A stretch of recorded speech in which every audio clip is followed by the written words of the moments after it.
COVID-19 pounds. Yeah. Like, Got it all right. Yeah. The freshman 15. We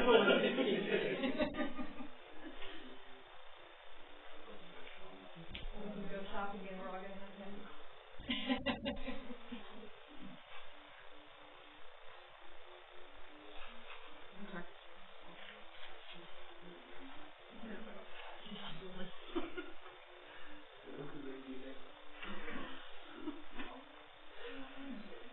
Crazy.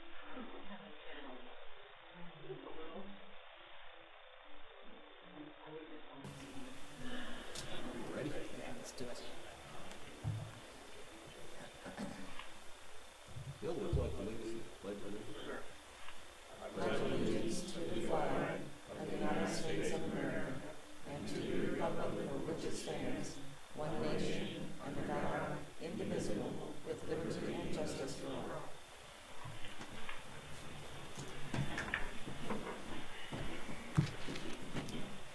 Morning, everyone. good morning. Welcome to the Shawnee County Board of County Commissioners. It's May 7th, 2020. Joining me today on my left is Commissioner Aaron Mays, who represents District 3, and on my right is Commissioner Kevin Cook, who represents District 2, and I'm Bill Rippon, and I represent District 1. What's first? First item is item 3, consent agenda. I would move that we approve the consent agenda. Second. Motion's been made by Commissioner Rippon, second by Commissioner Mays. All in favor say aye. Those opposed, motion carries 3-0. Next item. Item 4, new business A, County Clerk number 1, consider all voucher payments. Commissioners, this morning we have vouchers that total $1,028,207.45. The highlights out of the voucher report: the highest expenditure was in our CAPERS contribution for employee retirement, $323,923.58. We have under building and maintenance $122,574, of which is $61,550 is the aquatic control for Eurasian water milfoil at Lake Shawnee, and then also Bettis Asphalt and Construction for $49,671, parking lot repairs at Bettis. And we have under holding accounts for the state of Kansas,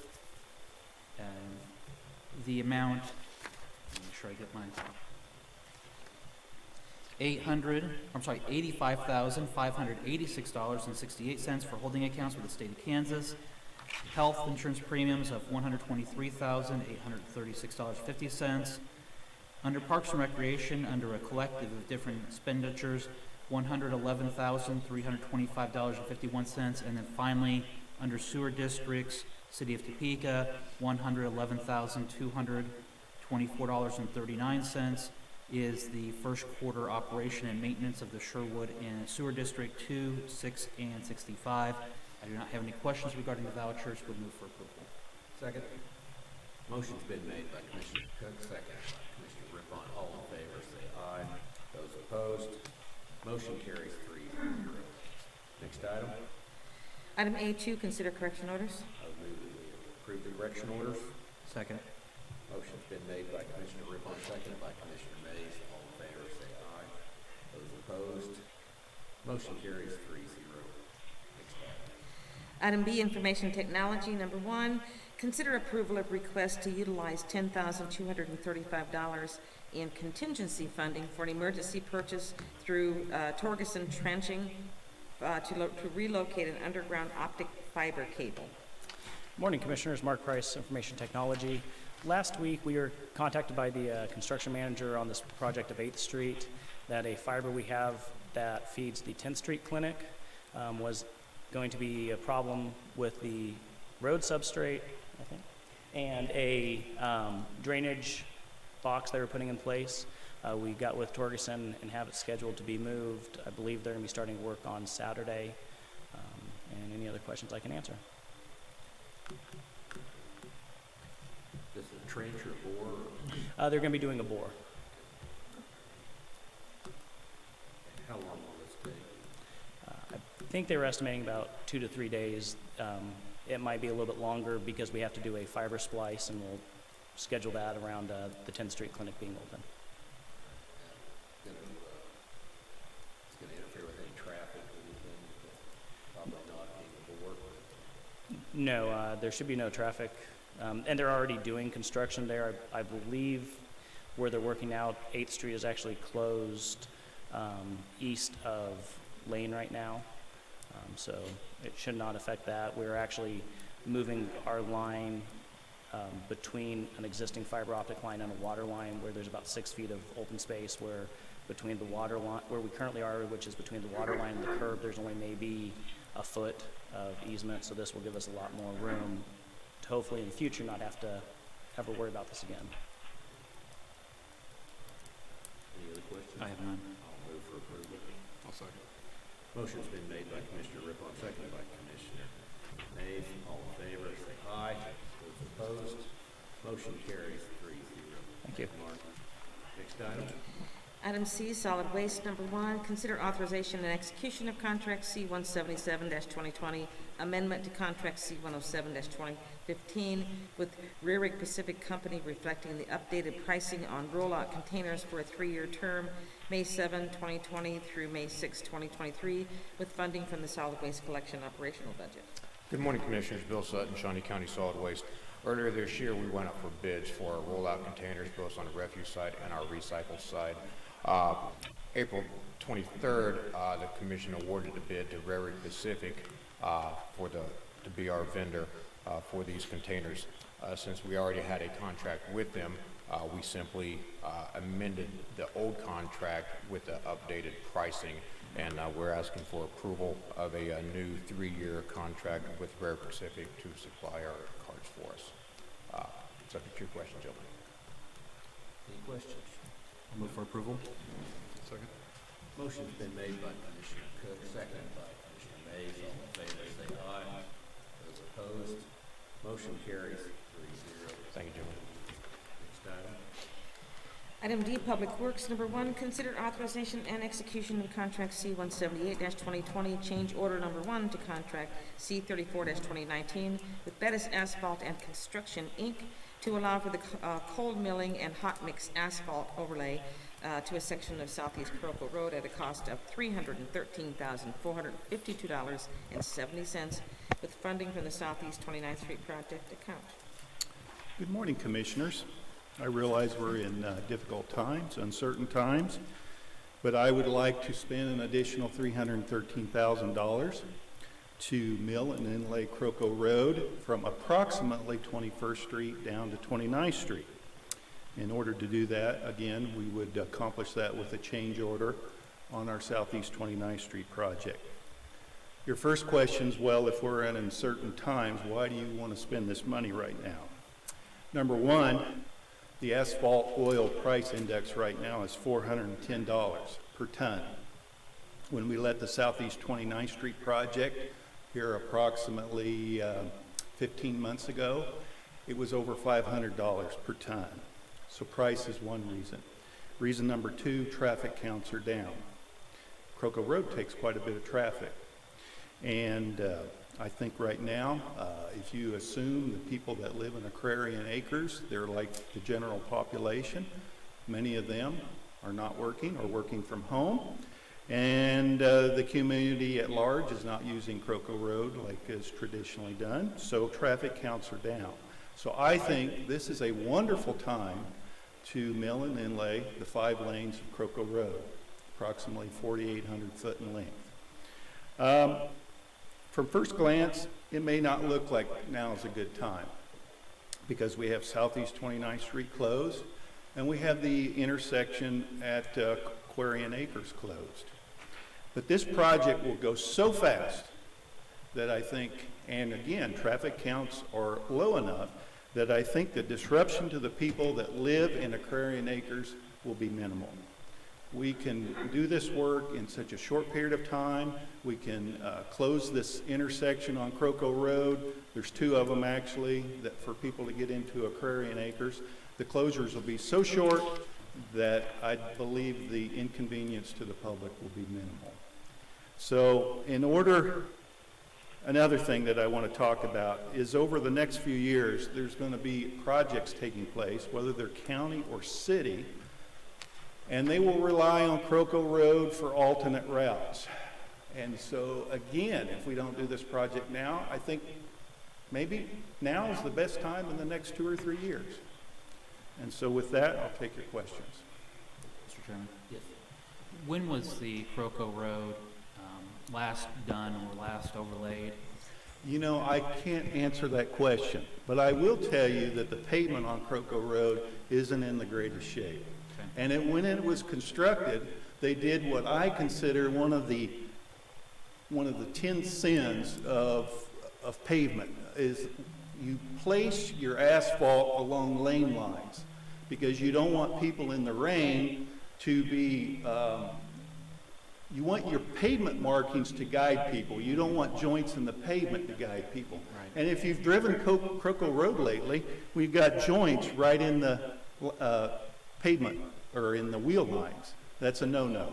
Those joints are falling apart. They're difficult to maintain. The pavement in general is rutted. Now's the time to get it fixed. And with that being said, also, when we look at other highly trafficked areas that the county maintains, would we also be looking at maybe Northwest 42nd Street or North Shawnee County, or on the south, as we look at South Wanamaker? Are there other areas that need attention now that we should possibly look at taking advantage of the price in oil and mill and overlay? Absolutely. The only thing limiting what we can do are funds. I have to have enough funds in place early next year to start construction on Southeast 45th Street. We've got bridge projects in the works for 2021, and we have our normal maintenance work. So I have to balance the needs now and the time to do it now with the fact that I have funds that have already been allocated and are needed elsewhere. And my final question is, oftentimes we will be contacted about roads, and the first question we have to ask is, whose road is this? Whether it's a state road, a county road, a city road, or a township road. Is this maybe something that the city and townships should also be looking at with the price of oil to maybe tackle some of their projects? We get calls all the time about roads that are in need of repair that are actually township roads and not under our control.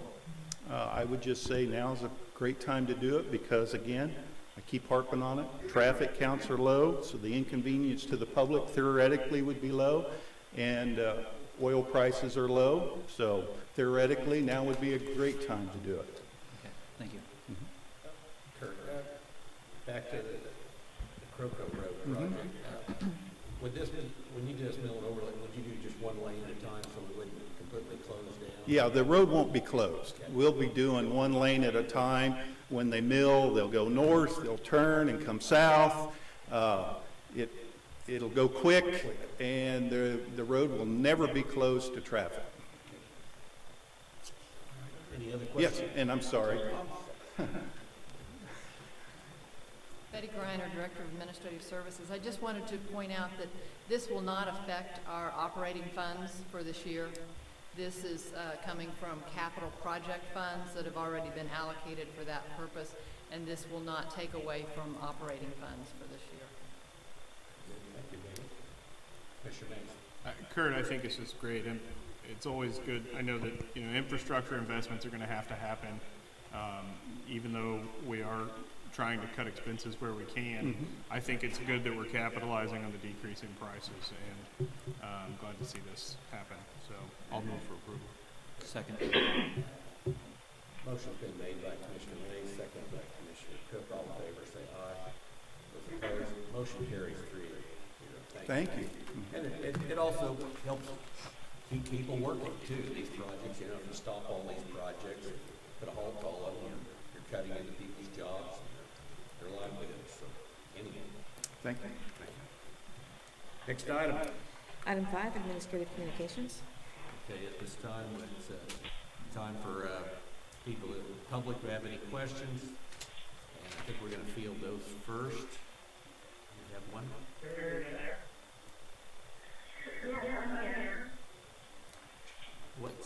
What's your question?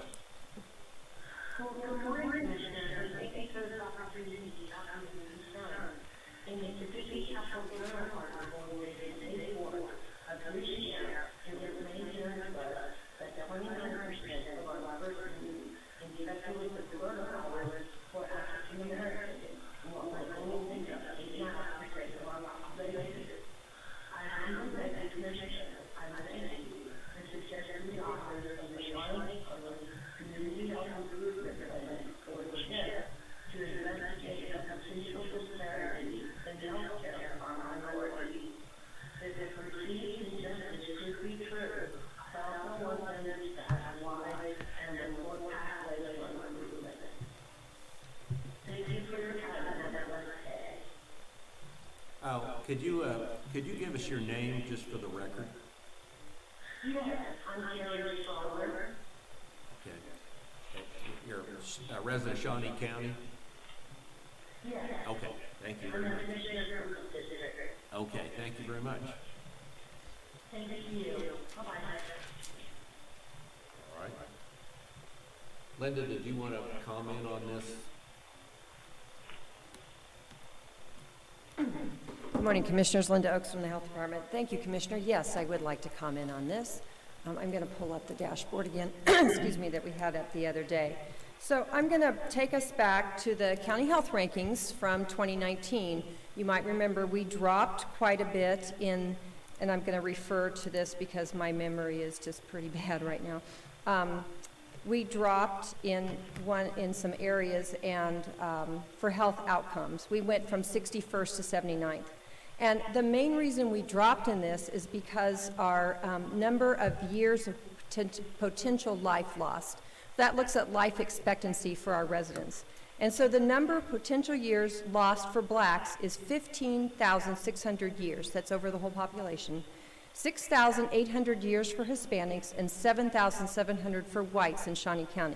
So African Americans have twice the rate that whites do, twice the number of years lost. So we know this is a multifaceted problem, is that we have health disparities here and all over our country. African Americans do not fare as well in health as whites, and we know we have a lot of work to do. So I appreciate the comment. I'm glad that we can focus on that because we do have some areas in the Community Health Improvement Plan that we are looking at that. We will continue to do that. We know that in our population, if you're African American, you have a much higher risk of having diabetes, of having heart disease, and those kind of underlying health conditions make you more vulnerable to COVID-19, to getting the disease and to having worse outcomes when you do have the disease. So yes, we know we have that problem. We are going to be looking at it. This is the confirmed cases by race today, and so right now 26% of our confirmed cases are black or African American, while 62% are white. So again, I appreciate the comment and the question. We have some work to do in this area. I will also add that racism adds to the problem. Racism causes stress, which again affects your health. Poverty goes into this, so it is a multi-layered problem, but it's one we need to address. And I'd be happy to answer any questions. Questions? I don't have any questions, but thank you. Thank you, Linda. Thank you. Very much. Okay, thank you. Do we have any other calls? That was it? Okay. Now we'll open up to the department heads. Good morning, Commissioners. Dusty Nichols, COVID-19 Incident Commander. I just wanted to make myself available to the three of you in an open forum. If you had any questions, I can answer anything you're concerned with. From our point of view, we're following the governor's plan and have been putting out addendums around noon every day to clarify some stuff to make it easy or easier to understand if at all possible. Fielding a lot of calls, working with a lot of groups, baseball, softball, and has been a particular one in the past week, and other leagues. So we still continue to go. Have we had any new cases in the last day or two? Case-wise, that's the health side. Okay. I do everything but the health side. So yes, we have had some new cases. I'm going to pop up here. So we're now at 137 confirmed cases. I'm not sure this is updated for today yet. So this is Thursday. I believe on Monday we had 5 or 6. I should have written this down. Tuesday, I believe we had 3, and yesterday I believe we had 2 or 3. So not a huge number, but they're still coming in. So, and we're still able to handle the contact tracing. I will add, while I'm talking about contact tracing, is that we do have that new software. We're getting close to launching that, so people that are quarantined, if they want to, they'll be able to check in on their smartphone. They won't have to talk on the phone. Even how many people are hospitalized with this virus at this time? Right now, I believe it's, I'm going to say between 5 and 10, but again, those are not all Shawnee County residents. So our hospitals are regional. So we're not overwhelming the system. Not yet, no. And we are working on getting the hospital numbers together for you. We're still working on that. Mr. Chairman. Yes. Linda, just a question for you. With the recent testing that's been done in the correctional facilities that are operated by the state of Kansas at Lansing and other institutions, where we're seeing a really large number of affected people, specifically like at Lansing, if there's similar testing that's done at the youth correctional facility here in Topeka or at the women's correctional facility here in Topeka, are those going to be reflected as Shawnee County numbers? Is that really a truly accurate indication? Do we take those numbers with an asterisk? Yes, those are Shawnee County citizens because they're in Shawnee County, but they're specifically within that facility. Similar to what you would do for a nursing home. Yes, there may be a lot of people, but they're all in a cluster in one facility. Yeah, that makes sense that you would count them with an asterisk. I don't know yet because we haven't had that, so we will be looking at that. Yeah, thank you, knock on wood. And so we haven't done that widespread testing in our facilities here yet. As we get further into the data, if we do have a huge spike because of a facility, whether it's a nursing home, assisted living home, correctional facility, whether we can clarify that for the public so that it doesn't look like it's maybe misleading information. One would be it's a cluster, the other would be it's widespread throughout your entire community. Absolutely, we would make that clarification when we announce those cases. All right. Thank you.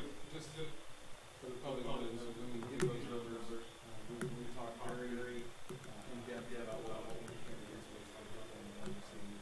anything you can really.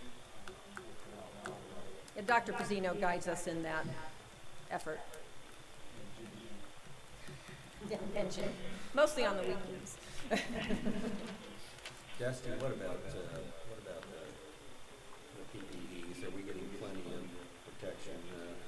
Right now, I'm told that the hospitals and everybody that we're working with are at satisfactory levels. We're watching the gowns. The gowns are usually hovering right at that critical level.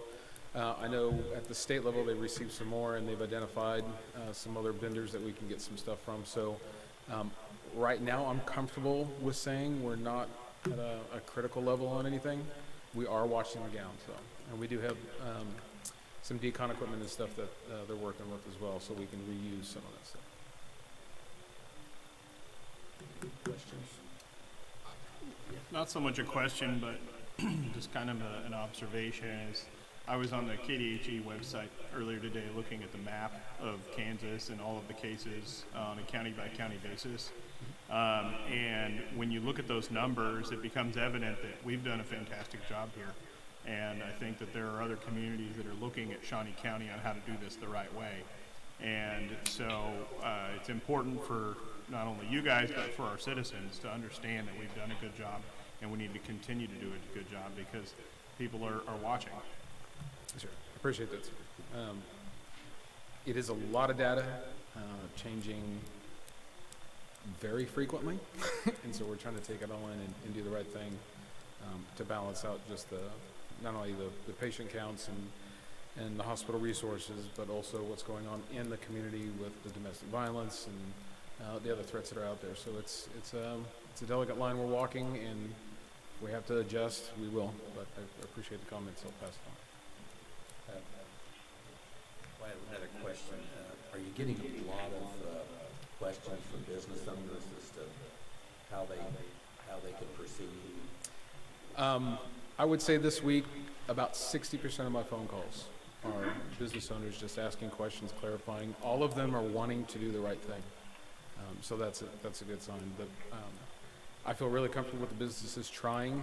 The part that concerns me is the general public not wearing the recommended PPE with the cloth masks and not not following the 6-foot distances and social gathering things. Those are the things I'm worried are going to hurt us. Have you heard about businesses not getting what they need? If they contacted us and said they couldn't get stuff, we pass it on to the emergency management team that does the resources, and they help them out, whether it's getting them the stuff they need, if we can. There's rules we have to follow. But if not, we provide them with vendors and direction. Be good to get people up and running again. Safely, absolutely, sir. Be safely, but don't be fearful. No, respect the threat, please, though. Threat. And each other. Wear the mask if at all possible. We need to support our local business. Yes, sir. Any other questions? No, thank you. All right, thank you, Dexter. Thanks. Linda, thank you.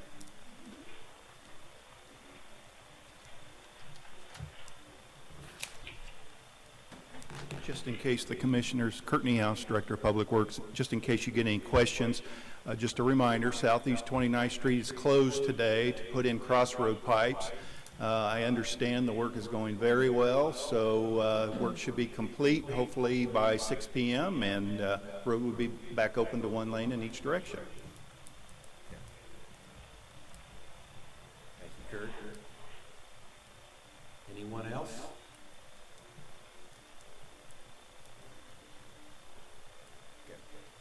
Well, all right, do we have a need for executive session? Commissioner Cook, do you have any comments? Just a one. On Monday, I regretfully did not notice or make note that last week Judge McNish had passed away.